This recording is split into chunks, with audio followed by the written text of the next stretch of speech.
शुरू करते हैं राजस्थान जीके का महासंग्राम, जहां पर आपको सभी प्रश्न ए टू जेड मिलेंगे, शुरुआत से अंत तक मिलेंगे। चाहे आप पशु परिसर की तैयारी करें, सीएटी की तैयारी करें, या फिर किसी भी अध्यापक की हो, या स्टेट लेवल की, राजस्थान लेवल की कहीं पर भी तैयारी कर रहे हो किसी भी भर्ती की, तो सभी के अंदर राजस्थान जीके एक मोस्ट इंपॉर्टेंट ये अध्याय लगता है। तो सभी जो प्रश्न है नए सिलेबस के आधार पर मैं कवर कराऊंगा आपको। तो शुरू करते हैं आज का पहला प्रश्न कि राजस्थान, पहला प्रश्न देखिए आप, राजस्थान सरकार द्वारा नवीन जिलों के गठन एवं पुनर्गठन से संबंधित अधिसूचना किस दिनांक से प्रभावी हुई थी? तो ये अधिसूचना 7 अगस्त से प्रभावी हुई थी, रामलुवाय कमेटी के द्वारा। अगला प्रश्न देखिए कि राजस्थान सरकार द्वारा जारी की गई अधिसूचना के अंतर्गत बनाए गए 3 नए संभागों में जो शामिल नहीं है वो कौन सा है? पहले 7 संभाग थे, वर्तमान में 10 संभाग हो चुके हैं। 3 जो नए संभाग जोड़े गए हैं वो जुड़े हैं सीकर, पाली, बांसवाड़ा यानी बीकानेर। इसके अंदर संभाग है वो ये पुराना संभाग है, नया संभाग नहीं है इसमें, तो ये बीकानेर इसका ऑप्शन है वो सही रहेगा। अगला प्रश्न देखिए, खेरतल तिजारा नामक नया जिला किस जिले से अलग करके बनाया गया? खेरतल तिजारा नामक नया जिला किस जिले से अलग करके बनाया गया है? तो खेरतल है, कोटपुतली है, ये अलवर जिले के भाग है, अलवर। प्रश्न नंबर अगला देखिए कि राज्य के कौन से जिले अंतरराष्ट्रीय सीमा पर दक्षिण से उत्तर की ओर, ध्यान से पढ़िएगा, दक्षिण से उत्तर की ओर स्थित है। दक्षिण से उत्तर की ओर कौन सा है? सबसे पहले आता है बाड़मेर, बाड़मेर के बाद में आता है जैसलमेर, बीकानेर, अनूपगढ़ और लास्ट में आता है गंगानगर। उत्तर से दक्षिण की ओर पूछे तो सबसे पहले गंगानगर, उसके बाद अनूपगढ़, उसके बाद बीकानेर, फिर जैसलमेर और बाड़मेर। यानी उत्तर से दक्षिण पूछे तो ऑप्शन ए सही रहता है, दक्षिण से उत्तर के पूछे तो बाड़मेर से लेकर के गंगानगर तक जाता है। नया जिला एक इसमें थोड़ा सस्पेंस चल रहा है, फलोदी भी अंतरराष्ट्रीय सीमा पर है या नहीं, अभी तक इसमें कुछ उल्लेखनीय नहीं मिला है। प्रश्न नंबर 5 देखिए अगला कि राजस्थान के कौन से जिले से होकर कर्क रेखा गुजरती है? तो राजस्थान के जो दक्षिणी क्षेत्र में जिला आता है बांसवाड़ा और डूंगरपुर में से होकर के कर्क रेखा गुजरती है। ठीक है, डूंगरपुर का एक गांव आता है चीकली गांव, वहां से ये गुजरती है डूंगरपुर में। तो राजस्थान के दक्षिणतम भाग में बांसवाड़ा जिले में से, ऑप्शन के आधार बांसवाड़ा जिला इसमें सही रहेगा, बांसवाड़ा जिले में से कर्क रेखा होकर के गुजरती है। प्रश्न नंबर अगला देखिए, कौन सा राजस्थान का अक्षांशीय विस्तार है? अक्षांशीय विस्तार की बात करें तो राजस्थान का जो अक्षांशीय विस्तार है वो 23 डिग्री 3 मिनट उत्तर से लेकर के 30 डिग्री 12 मिनट उत्तर दिशा में स्थित है। प्रश्न नंबर अगला देखिए, राजस्थान का क्षेत्रफल भारत के कुल क्षेत्रफल का कितना प्रतिशत है? तो ये कुल क्षेत्रफल का 10.41%। अगला देखिए प्रश्न कि राजस्थान के किस जिले की सीमा मध्य प्रदेश से संयुक्त रूप से है? तो राजस्थान की कौन सी सीमा है वो? राजस्थान की कौन सी सीमा, पीछे भी एक प्रश्न रह गया शायद अपना। हाँ देखिए, राजस्थान की पाकिस्तान के साथ अंतरराष्ट्रीय सीमा की कुल लंबाई कितनी है? तो लंबाई उतनी है जो पहले थी, 1070 किलोमीटर। अगला प्रश्न देखिए, किस जिले की सीमा मध्य प्रदेश से संयुक्त रूप में है? तो झालावाड़ की जो सीमा आती है वो मध्य प्रदेश से संयुक्त है। अगला प्रश्न देखिए, मालपुरा करौली का मैदान किस नदी बेसिन का भाग माना जाता है? तो ये बनास नदी का भाग माना जाता है। बोराट का पठार, प्रश्न नंबर 11 देखिए, बोराट का पठार स्थित है, बोराट का पठार है वो है कुंभलगढ़ और गोकुंदा के मध्य स्थित है। अगला प्रश्न देखिए, कौन सा एक कथन अरावली श्रेणियों के लिए सही है? तो अरावली की पहाड़ी अब राजस्थान में जल विभाजक का काम करती है। अगला प्रश्न देखिए, अरावली का दूसरा उच्चतम शिखर कौन सा है? तो पहला तो गुरु शिखर है और दूसरा है शेर। प्रश्न नंबर 14 देखिए, लूणी बेसिन राजस्थान के किस विस्तृत भू-आकृतिक विभाग का एक भाग है? लूणी बेसिन। तो ये राजस्थान की किस भू-आकृतिक का भाग माना जाता है? ये पश्चिमी मरुस्थल का भाग माना जाता है, क्योंकि लूणी नदी है वो राजस्थान के पश्चिमी क्षेत्र की ओर बहती है। प्रश्न नंबर 15 देखिए, निम्नलिखित में से कौन सा बालू का स्तूप मंद पवनामुखी ढाल एवं तीव्र पवनामुखी ढाल वाला होता है? तो इसमें जो होता है बरखान, बरखान इसका उत्तर रहेगा बरखान। के बालू का स्तूप मंद पवनामुखी ढाल तीव्र पवनामुखी ढाल वाला होता है, तो बरखान होता है। प्रश्न नंबर 16 देखिए, गोडवाड़ प्रदेश राजस्थान के किस वृहत भू आकृतिक विभाग का भाग माना जाता है? गोडवाड़ प्रदेश राजस्थान के किस वृहत भू आकृतिक विभाग का भाग माना जाता है? तो ये गोडवाड़ प्रदेश आता है, ये शुष्क प्रदेश की ओर आता है। शुष्क प्रदेश पश्चिमी क्षेत्र की ओर आता है राजस्थान के। प्रश्न नंबर 17 देखिए, हाड़ौती के पठार में राजस्थान का कौन सा क्षेत्र सम्मिलित किया जाता है? हाड़ौती के पठार में शामिल किया जाता है दक्षिणी पूर्वी भाग, दक्षिणी पूर्वी भाग जिसमें आता है झालावाड़, कोटा, ये क्षेत्र है जो पठारी क्षेत्र में, हाड़ौती के पठार क्षेत्र में आते हैं। अगला प्रश्न देखिए, निम्नलिखित में से कौन से बालू का स्तूप प्रचलित पवन की दिशा के समांतर विकसित होते हैं? जो समांतर विकसित होते हैं उन्हें कहा जाता है सीप। उन्हें क्या कहा जाता है? सीप कहा जाता है। अगला प्रश्न देखिए कि राजस्थान की निम्नलिखित पर्वत चोटियों को ऊंचाई के अनुसार अवरोही क्रम में व्यवस्थित कीजिए। ऊंचाई के आधार पर अवरोही क्रम में व्यवस्थित करना है। ऊंचाई के आधार पर अवरोही सबसे पहले जरखा, रघुनाथगढ़, सज्जनगढ़, लीलागढ़। इसका उत्तर बी रहेगा, सही एकदम। प्रश्न नंबर 20 देखिए, निम्न में से कौन सा यानी स्थलाकृति और स्थिति सही सुमेलित नहीं है? सही सुमेलित नहीं है। तो यहाँ पर जो दिया गया उड़िया का पठार माउंट आबू में भागकर पूर्वी सिरोही के अंदर लसाड़िया का पठार राजसमंद में स्थित नहीं है। इसके अंदर उत्तर रहेगा अपना सी सही। प्रश्न नंबर 21 देखिए, इनमें से कौन सी अरावली श्रृंखला की सबसे ऊंची पर्वत चोटी है? अरावली श्रृंखला की सबसे ऊंची चोटी कौन सी है? गुरु शिखर। गुरु शिखर सबसे ऊंची चोटी है। लंबाई पूछ ली जाती है तो इसकी ऊंचाई है 1722 मीटर और इस पर 5 मीटर का एक मंदिर बना हुआ है। तो ऑप्शन के आधार पर देखना पड़ेगा, 1722 1727 दोनों है तो 1722 इसमें सही रहेगा। ठीक है, या फिर 1722 नहीं है तो 1727 है, इसमें बिल्कुल है वो सही रहेगा। अगला प्रश्न देखिए, राजस्थान के निम्नलिखित जिलों में से कौन सा न्यूनतम प्रतिशत वन क्षेत्र वाला है? तो सबसे कम वन है वो, न्यूनतम प्रतिशत वाला जिला पूछा गया है, वन क्षेत्र वाला जिला है तो वो है जोधपुर। प्रश्न नंबर 23 देखिए, निम्नलिखित वन श्रेणियों में राजस्थान में किसके अंतर्गत सर्वाधिक प्रतिशत क्षेत्र आवर्त है? निम्नलिखित वन श्रेणी में राजस्थान में किसके अंतर्गत सर्वाधिक प्रतिशत क्षेत्र आवर्त है? तो सबसे ज्यादा है वो संरक्षित वन पाए जाते हैं। कौन से वन? संरक्षित वन पाए जाते हैं। पश्चिमी राजस्थान में दुधारू पशुओं के लिए निम्नलिखित में से कौन सा एक चारा सर्वश्रेष्ठ माना जाता है? तो सबसे ज्यादा है वो सेवन घास है वो सर्वश्रेष्ठ मानी जाती है। अगला प्रश्न देखिए, अरावली वन रोपण परियोजना, अरावली वन रोपण परियोजना कब आरंभ की गई थी? ये परियोजना 1992-93 में शुरू की गई थी। अगला प्रश्न देखिए कि राजस्थान में प्रति वर्ष 12 सितंबर को किस स्थान पर वृक्ष महोत्सव मनाया जाता है? 12 सितंबर को कहां पर मनाया जाता है? खिजड़ी गांव जोधपुर में मनाया जाता है। अगला प्रश्न देखिए कि राजस्थान के दक्षिणी भाग में 250 से 450 मीटर की ऊंचाई पर सर्वाधिक संख्या में पाए जाने वाले वन वृक्ष कौन से हैं?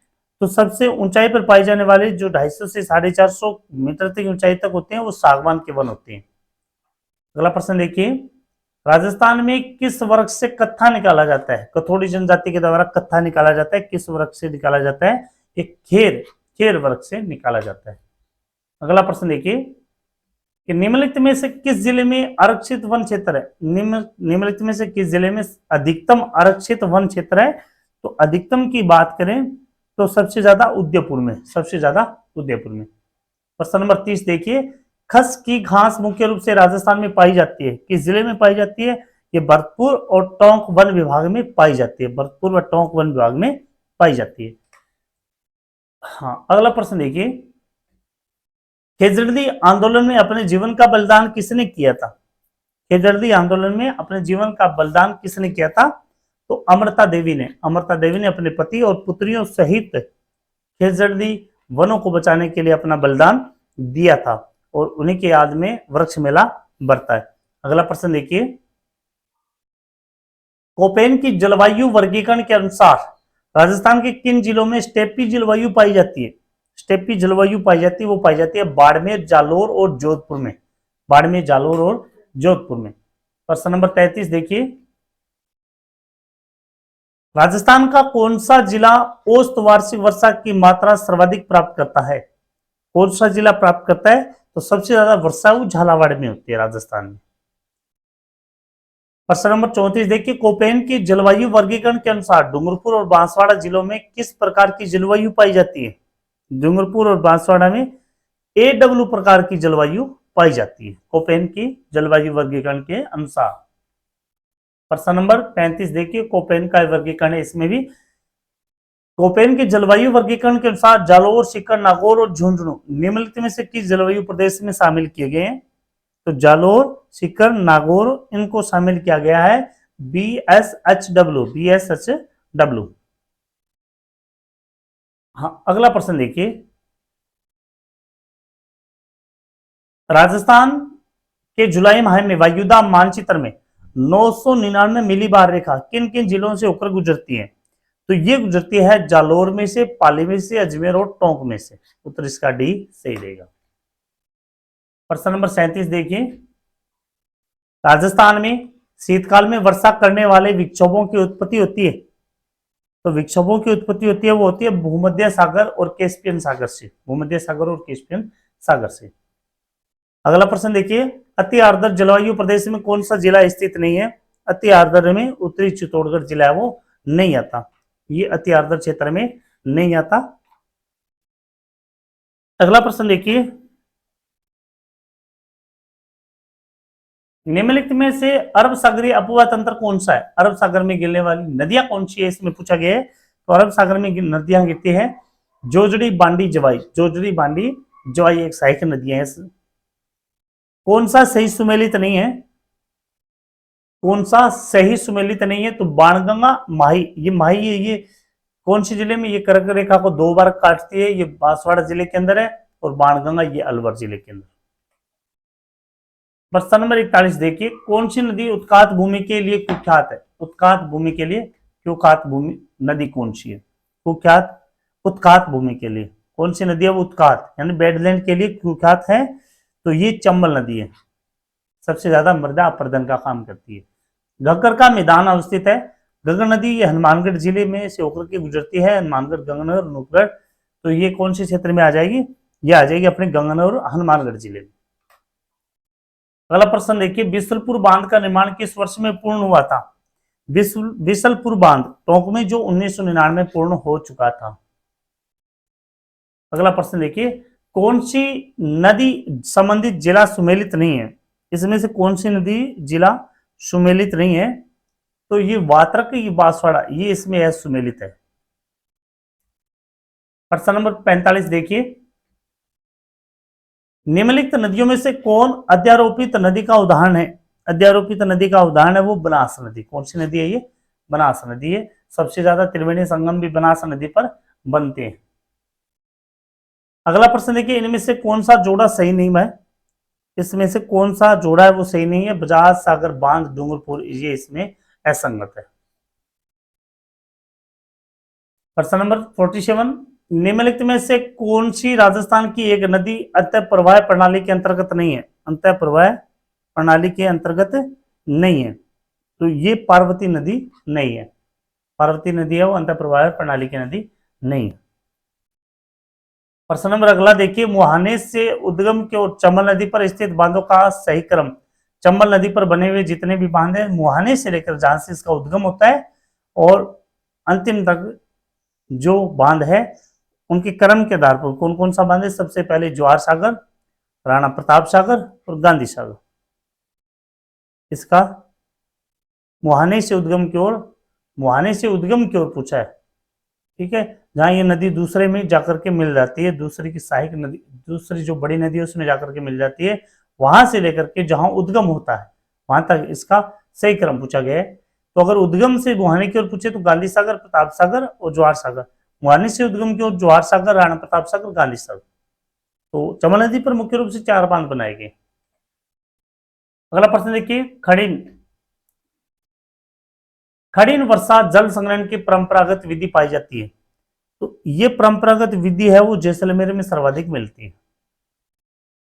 प्रश्न नंबर 50 देखिए, चंबल नदी निम्नलिखित किस राज्य समूह से होकर प्रभावित होती है? चंबल नदी है ये मुख्य रूप से मध्य प्रदेश से इसका उद्गम होता है, राजस्थान में प्रवेश करती है, उत्तर प्रदेश में जाकर यमुना में मिल जाती है। 51वां प्रश्न देखिए, निम्नलिखित में से कौन सी लूनी नदी की सहायक नदी अरावली पहाड़ियों से उद्गमित नहीं होती? ऐसी नदी जिसका उद्गम अरावली पहाड़ियों से नहीं होता है वो कौन सी नदी है? लूनी की सहायक नदी जोजड़ी नदी। कौन सी नदी है? जोजड़ी नदी है।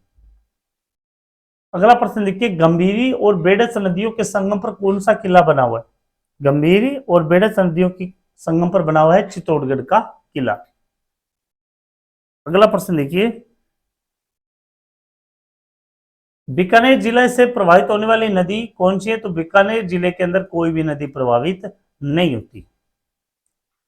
बीकानेर जिले से पहले जो चूरू और बीकानेर जिले थे, वर्तमान में ऐसे 5 जिले हो चुके हैं जिसमें कोई भी नदियां वो प्रभावित नहीं होती। अगला प्रश्न देखिए, पिछोला झील का निर्माण किस शासक के काल में हुआ था? चिड़ीमार बंजारे के द्वारा पिछोला झील का निर्माण करवाया गया था बेल की सम्मति में। तो महाराणा लाखा के काल में इसका निर्माण करवाया गया था। नटनी का चबूतरा इसी झील के किनारे पर स्थित है। प्रश्न नंबर 55 देखिए, राज्य में मीठे पानी की सबसे बड़ी मानव निर्मित झील यानी कृत्रिम झील कौन सी है? तो सबसे बड़ी है ये जैसमंद झील है, जो उदयपुर में स्थित जैसमंद झील। नागौर जिले में कौन सी झील स्थित है? नागौर जिले में डेगाना झील। अगला प्रश्न देखिए, श्यामपुरा और भाट नहरें संबंधित है। श्यामपुरा और भाट नहरें ये जैसमंद झील से निकाली गई। श्यामपुरा और भाट नहरें वो जैसमंद झील से निकाली गई है। अगला प्रश्न देखिए, प्रश्न नंबर 58 देखिए, राजस्थान की सांबर झील को 5 नदियों से पानी मिलता है। निम्नलिखित में से कौन सी नदी उन 5 नदियों में से एक है? तो ऑप्शन के आधार पर सांबर झील जो खारे पानी की झील है, तो इसमें 5 नदियों का पानी गिरता है। निम्न में से कौन सी नदी है? समोद नदी। कौन सी नदी है? समोद नदी का पानी इसमें गिरता है। प्रश्न नंबर अगला देखिए, 59 नंबर, निम्न झीलों में से कौन सी झील मीठे पानी की झील नहीं है? मीठे पानी की झील नहीं है वो पंचपदरा झील मीठे पानी की झील नहीं है। पंचपदरा झील है वो मीठे पानी की झील नहीं है। अगला देखिए प्रश्न, किस झील के किनारे गलकी नामक नटनी का चबूतरा स्थित है? तो ये पिछोला झील के किनारे पर स्थित है। अगला प्रश्न देखिए, 61 नंबर प्रश्न, किस झील को टापुओं की उपस्थिति के कारण ढेबर झील भी कहा जाता है? ढेबर या ढेबर झील भी कहा जाता है। तो टापुओं की उपस्थिति के कारण 7 टापू है इसके अंदर। ये झील कौन सी है? जैसमंद झील। किस झील का निर्माण गोमती नदी पर बांध बनाकर किया गया था? किस झील का निर्माण गोमती नदी पर बांध बनाकर किया गया था? जैसमंद झील। जैसमंद झील में वो गोमती नदी का पानी आता है। प्रश्न नंबर 63 देखिए, किस झील को सीसरमा व बूजड़ा नदियां जलापूर्ति कराती है? सीसरमा और बूजड़ा नदियों का पानी है वो पिछोला झील में गिरता है। प्रश्न नंबर 64 देखिए, राजस्थान की पवित्र झील कौन सी है? सबसे पवित्र झील राजस्थान की पुष्कर झील मानी जाती है। प्रश्न नंबर 65 देखिए, निम्नलिखित में से किस झील के किनारे सांझा ने संगमरमर की सुंदर 12 खंभों की छतरियों का निर्माण करवाया था? तो ये करवाया था आना सागर झील पर, आना सागर झील। प्रश्न नंबर 66 देखिए, किस झील में सर्वोत्तम किस्म का खाने योग्य नमक तैयार किया जाता है? तो ये पंचपदरा झील में किया जाता है। प्रश्न नंबर 67 देखिए कि सांबर झील में सांबर झील में निम्नलिखित में से कौन सी नदी नहीं गिरती? सांबर झील में निम्न में से कौन सी नदी नहीं गिरती? जोजड़ी नदी है, ये लूनी की सहायक नदी है, ये इसमें सांबर झील में नहीं आती। 68 नंबर देखिए, निम्न में से किस झील के किनारे संख्य दर्शन के प्रणेता कपिल मुनि का आश्रम स्थित है? तो कोलायत झील बीकानेर में। प्रश्न नंबर 69 देखिए, निम्नलिखित में से कौन सा जोड़ा सही सुमेलित नहीं है? कौन सा जोड़ा सही सुमेलित नहीं है? तो तलवाड़ा झील है, ये हनुमानगढ़ में, गंगानगर में नहीं। अन्ना सागर झील का निर्माण किनके द्वारा करवाया गया था? अन्ना सागर झील का निर्माण अन्नाजी चौहान ने करवाया था। प्रश्न नंबर 71 देखिए, सांबर झील के आंतरिक उपवा क्षेत्र की नदी कौन सी है? सांबर झील के आंतरिक उपवा क्षेत्र की नदी कौन सी है? तो मेंढा नदी, इसमें से मेंढा नदी। अजमेर की अन्ना सागर झील में किस नदी का पानी आता है? अजमेर के अन्ना सागर झील में आता है बांडी नदी का पानी। अगला प्रश्न देखिए, प्रश्न नंबर 73,